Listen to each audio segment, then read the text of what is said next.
Hello, you absolute legends. Welcome back to the channel. John here, and I've bought this, pointing at it because this is something that is new to the fleet and new to the channel. This is a quick walk around as purchased. It is an Audi, and it's not for me, it's actually for Mrs. John Coupland. If you haven't watched the other videos on the channel, you might know that I've already got one of these, but not this exact model. It's a grey overcast day, and I've just been and picked this one up for the collection. Story behind it: saw it advertised on eBay, was watching it and thought it looked very, very good.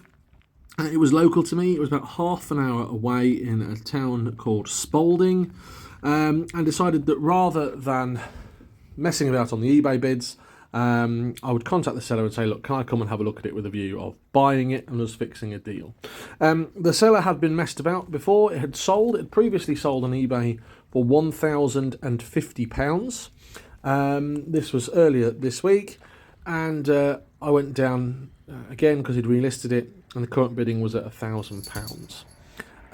Here's the inside then. It is a Roadster. It is a low-spec Roadster. It's a 53 plate, so 2003, covering 98,000 miles from new.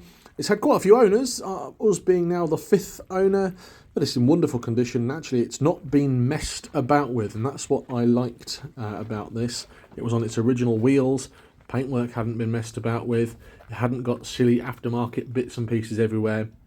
And it was in generally good condition. So I had a good look round it when I was there, obviously. And it normally rusts out here. That's what I'm pointing out, that these Roadsters normally rust here and corrode. But actually, it's in very good condition. There's not... I was going to say there's not a spot of rust on the car, but that's a lie. There's a slight paint blemish on one of the wheel arches at the front. This is looking in the boot then.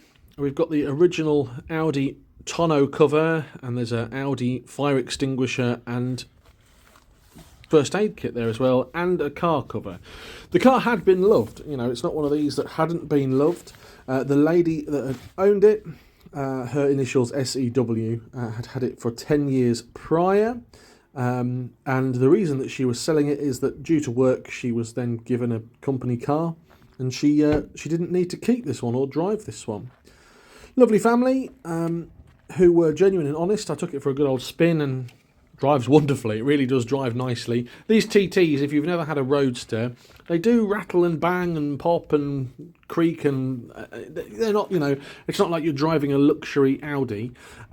This one does drive nice and smoothly. There's a couple of rattles. There's a creak in the driver's side A-pillar where someone has fitted a DAB radio aerial and probably just not put the trim back properly. It's something I've got to look at. But under the engine bay, it looks good. We've got these plastic trim covers. Some of them are missing their scrivets, but it's been well looked after. So yeah, anyway, I hightailed it down to Spalding sort of last week of May, and bought it for Mrs. John Coupland, and this is for her to enjoy and have as a bit of a summer toy. And actually, I think I'm going to probably daily it and commute it to work a couple of times a week just to give it a run. But it is in fantastic condition. Cloth seats. It's not the turbocharged version, i.e. it's not the 225 or the 3.2 V6 edition. It is the 180 brake horsepower. No heated seats, no Quattro. Really is, it's probably a glorified Volkswagen Golf, if you want to put it that way. And I've heard all the jokes before: hairdresser's car, girl's car. I don't believe that there's a thing of girls and boys' car. Yeah, it's got that stigma of being a hairdresser's car, but I actually quite like them.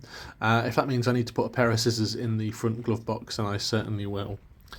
So yeah, this is just a quick walk around. There'll be a more in-depth walk around video on the car on the channel when I get round to it. There's a few things I need to address. There's a bit of trim missing on the driver's side door. I've already ordered one of those. It was 14 quid. This is me showing you the glass wind deflector going up and down, because this is the Roadster. And if you've never had one of these, they're great fun.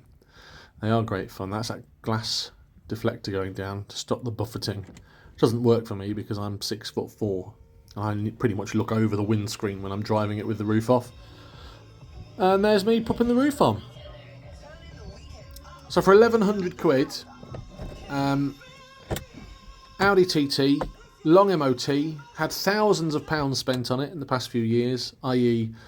Haldex, all the servicing and the oil changes and timing belt, new exhaust, hood.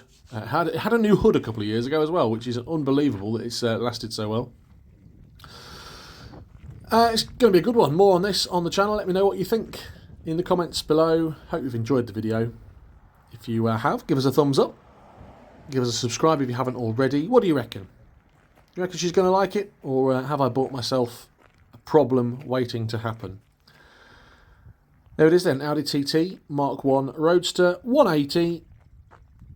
Real base spec. Looking good in lightning silver. Till next time, have a great day. More to come. Goodbye.